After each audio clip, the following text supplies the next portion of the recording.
Halo teman-teman, jumpa lagi dengan saya di channel saya Dunia Hitam. Selamat bergabung buat kalian yang baru aja mampir di channel ini. Kali ini saya akan menceritakan sambungan dari cerita misteri tentang pocong penghuni sumur tua di part yang kedua. Tapi sebelum lanjut, yuk bantu subscribe dulu channel ini supaya channel ini terus berkembang, dan nyalakan lonceng notifikasinya agar kalian tidak ketinggalan video-video terbaru dari saya. Oke, tanpa berlama-lama lagi, mari kita dengarkan ceritanya.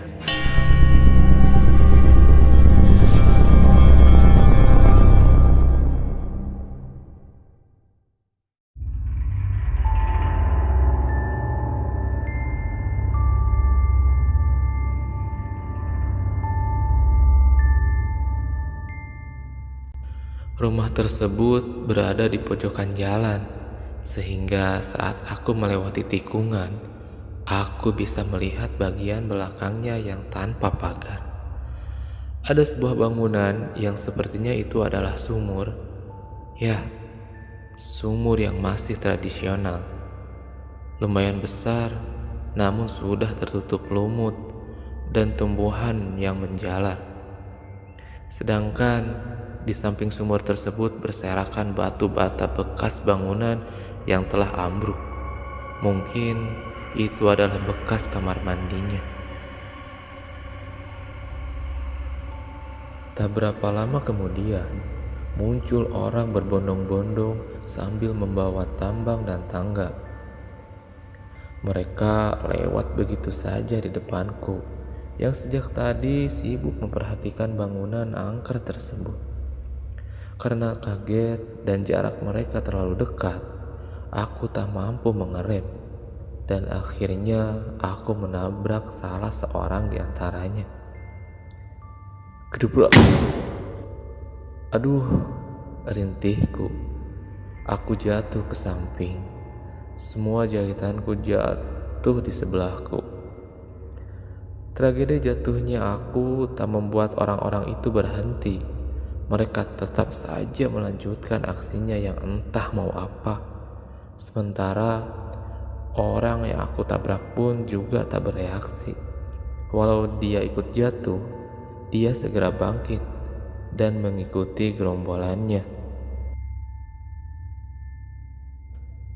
Dasar aneh, zaman sekarang sudah hilang jiwa tolong menolongnya, gematku. Setelah beberapa menit aku terkulai dan hendak bangkit. Tiba-tiba dari arah samping kanan terjulur tangan yang hendak memberiku pertolongan. Maaf ya, kami sedang terburu-buru. Kamu tidak apa-apa kan? Kata seorang pemuda berkulit sawo matang. Aku meraih tangannya dan segera bangkit. Iya, aku tidak apa-apa. Makasih ya, jawabku. Pemuda itu memakai topi berwarna merah, kaos hitam, dan celana 3/4 berwarna biru. Setelah membantuku berdiri, dia membantu merapihkan jahitanku yang ikut terjatuh tadi. Ada apa sih? Kok kayak mau demo gitu? Tanyaku penasaran. Itu ada orang meninggal masuk ke dalam sumur rumah tua di seberang, jawabnya. Hah? Kok bisa? Tanyaku lagi. Aku juga belum begitu tahu penyebabnya. Ini juga aku baru mau memastikan kejelasannya. Oh iya, aku tinggal ya, kata pemuda itu sambil berlari ke arah kerumunan orang yang sudah sampai di sumur tua tersebut. Beberapa saat kemudian jalanan menjadi ramai. Laki-laki, perempuan, dan anak-anak berhamburan ingin menyaksikan peristiwa naas itu. Saking ramainya, aku hanya bisa menuntun sepedaku melawan arus manusia yang luar biasa ramai.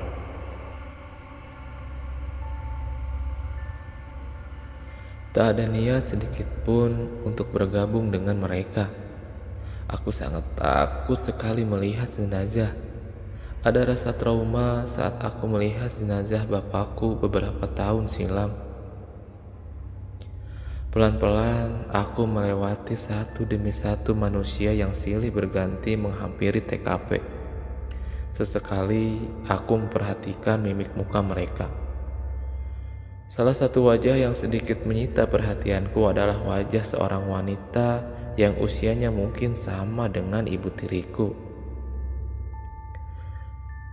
Dia tidak ikut seperti yang lainnya, hanya duduk di kursi goyang di beranda rumahnya. Dia memakai syal berwarna coklat dengan rambut terurai. Wajahnya pucat dan matanya kosong. Pikirannya seperti melayang tak karuan.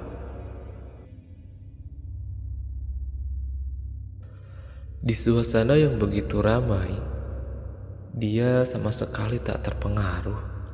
Layaknya balita, dia asik dengan dunia lamunannya. Sesekali dia meremas-remas pelan jemari keriputnya. Bibirnya juga terlihat komat-kamit. Entah baca mantra atau sedang bersenandung. Langkah kakiku yang kala itu sedang menuntun sepeda semakin pelan dan semakin pelan demi memperhatikan sosok paruh baya itu. "Mak, ada tambang. Tambang yang dibawa teman-temanku kurang panjang," kata pemuda bertopi yang sempat menolongku, membangunkan lamunan wanita yang sedang kuamati sejak tadi. "Ada di belakang, di dekat lemari tempat pamanmu menyimpan perabot yang sudah tak dipakai," jawab si perempuan tanpa sedikit pun mengubah posisi pandangannya.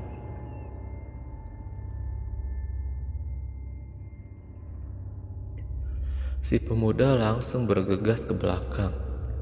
Beberapa saat kemudian dia kembali dengan seutas tambang yang lumayan panjang digenggam di tangan kanannya.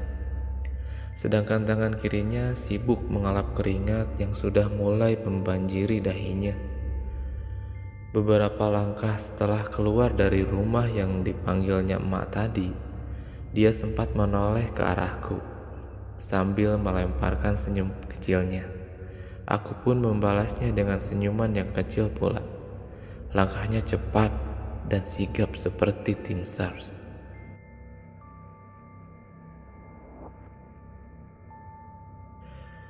Sesampainya di dekat sumur, salah seorang temannya langsung mengambil alih tambang yang kemudian disambungnya.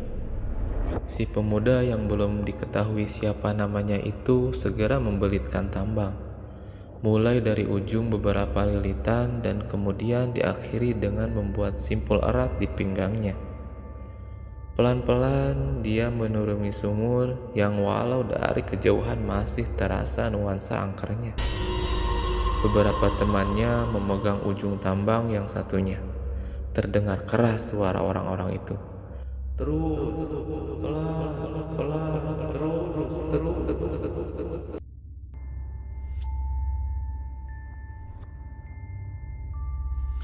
Aku bergidik dibuatnya. Telapak kakiku terasa kesemutan melihat adegan yang biasanya aku tonton di televisi itu. Bagaimana jika pemuda itu juga tewas di dalam sumur? Bisa-bisa akan ada 2 mayat dong. Terus jika ada yang mau menolongnya kemudian tewas lagi, bisa-bisa jadi 3 mayat. Dan begitu seterusnya. Kok jadi serem gini ya? Gumamku. "Heh, comel," suara yang gak asing di telingaku. Beberapa detik kemudian, aku baru menyadari bahwa itu adalah suara Gwen. Aku menoleh ke sebelah kanan. Ternyata benar, itu adalah si Ratu Pesolek Gwen, saudari tiriku. Sedang apa dia di sini?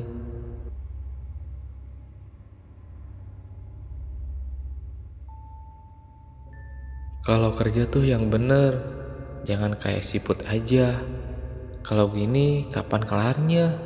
Ini masih banyak yang belum lo antar, kata Gwen sambil berjalan ke arahku. Iya nyonya besar, jawabku sambil hendak menaiki sepeda.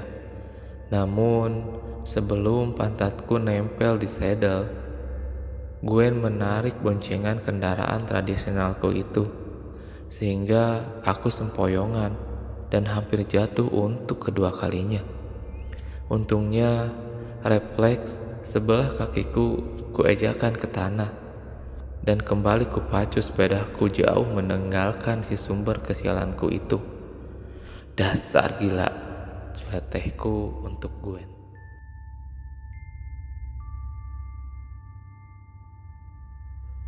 Udara sudah mulai dingin. Lampu-lampu jalanan sudah tampak menyala. Pertanda hari sudah mendekati malam. Perutku juga sudah berkotek-kotek. Kerongkonganku panas kering bak gurun Sahara. Ingin sekali aku mampir ke warung dengan meminjam sedikit upah jahitan yang kuterima dari langganan ibuku. Tapi aku urungkan, mengingat ibu tiriku orangnya sangat teliti dan perhitungan sekali. Mana mungkin dia akan mau menerima upah jahitannya berkurang walau hanya untuk mengisi perutku. Dia lebih memilih aku mati kelaparan di tengah jalan daripada mendapati upah jahitannya berkurang.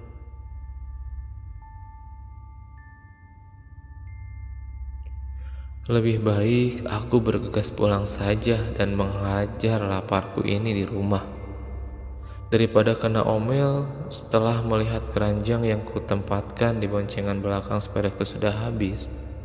Maka aku mengira semua tugasku sudah selesai. Aku putar arah dan melesat pulang.